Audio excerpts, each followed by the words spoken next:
We have two enormous problems in our neck of the woods: a massive environmental degradation and climate change effects, and the fourth highest unemployment in the world, 33% nationally. This is clearly a problem that needs urgent solution, now, today. Regenerative Space is all about crafting a localized green economy focused on nature-based enterprises across a variety of themes, with alien biomass beneficiation being one of these.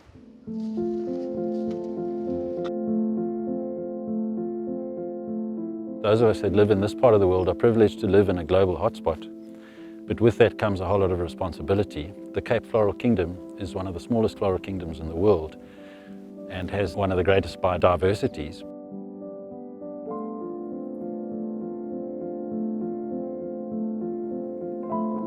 It is under threat, and the most significant of which is the alien invasive plants.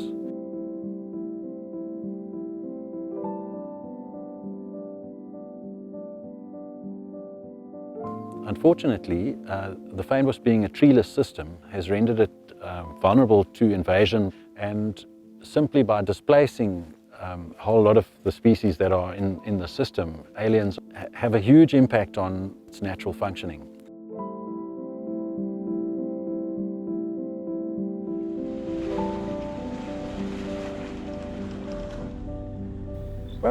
When we got here, we underestimated what we were facing.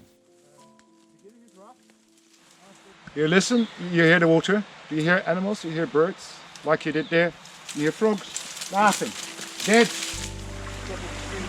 Still higher. See, this is actually, hello, stream is over there. This is where the stream is supposed to be. This stream bank is going, is collapsing. And then this water, all of this soil will be gone, water will go straight.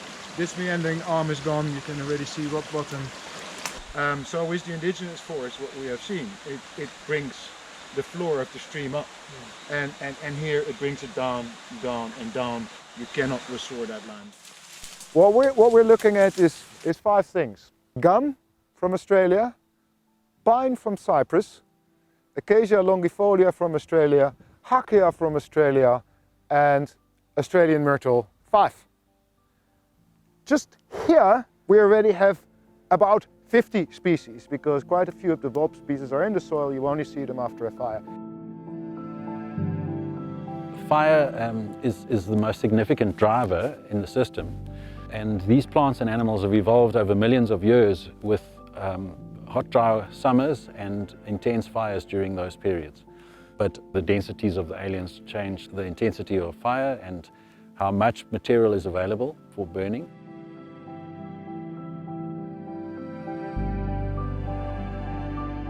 Both aliens and fynbos are fire prone and are used to fire, so they like the fire, they love the fire. But the problem is the hotter fires. Fynbos doesn't love the hotter fire. The seeds actually burn dead.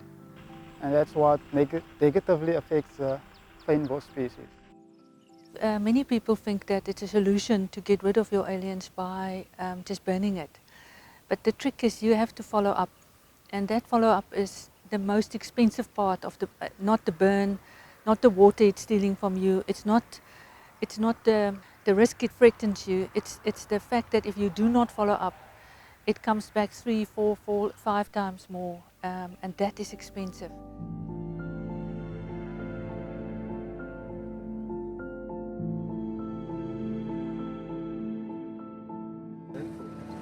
But it's going to be really interesting to see over time what the effect of the clearings had on the water table. I'm Ross Kettles. I'm the operations manager for Neverjaar's Wetland Special Management Area. And depending on which source and depending on the season, they're either the biggest or the second biggest freshwater wetlands in the country. So it's got tremendous value in terms of biodiversity. And these wetlands feed aquifers, which feed all the villages in the area. Well, there'd been generation after generation of aliens here, mainly Port Jacksons. And the effects that we'd seen, with this being a wetland, it definitely impacted on the water levels, disrupted water flow. The estimations that vary greatly, but it's estimated that one wattle tree will drink upwards of 200-300 litres of water per day. The bulk of the work that we do on a day-to-day basis is actually alien clearing. Because it's in a wetland, there are lots of channels which makes getting in very difficult, and then you've got to extract the wood, and then you've got to get rid of the wood. This type of work don't stop. It's continuously. You have to do it. You have to do initials now, and you have to follow up in 6 months' time, depending on the weather conditions. It has to be done. There's no other way. For me, there's a regular income every fortnight. So your people don't have to struggle of having food to come to work, and they're more happy.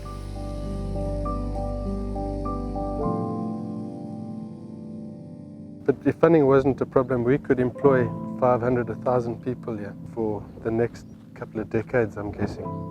And we're hoping that those opportunities, should they ever evolve, would create other opportunities, because then we're going to be sitting with biomass that we could do something with.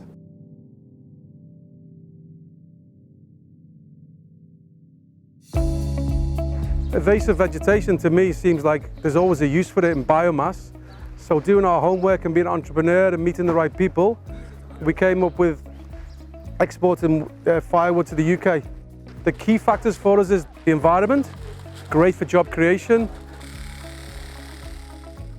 The average carbon content of the soil in the Overberg is probably somewhere between 0.2 and 0.3%. What we wanted to do was to get carbon into the soil. So we make pelletized chicken manure and biochar fertilizer. So ideally we want to build that top 6 inches of the soil through putting carbon in there. We know and we're confident that when you use the product, you will see the change. The material that we have is the downstream waste from other timber operations here.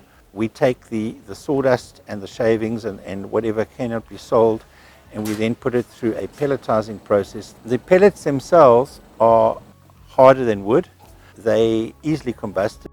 There's a huge growth in Europe. It's also used in industrial processes as a replacement for heating oil and coal and those kind of things.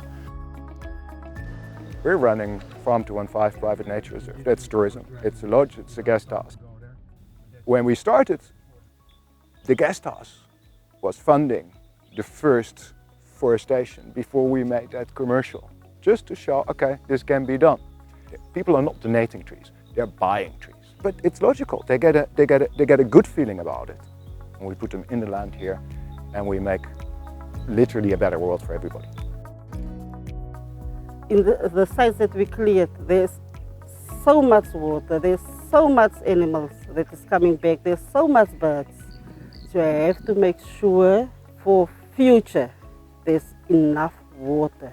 We're all living and working in the landscape, and whichever economy we're looking at, I think we should be taking the opportunities and ensuring that as many people get access to economic opportunity, and that we support the processes that have conservation or biodiversity outcomes, because in the long term that's going to be everyone's win.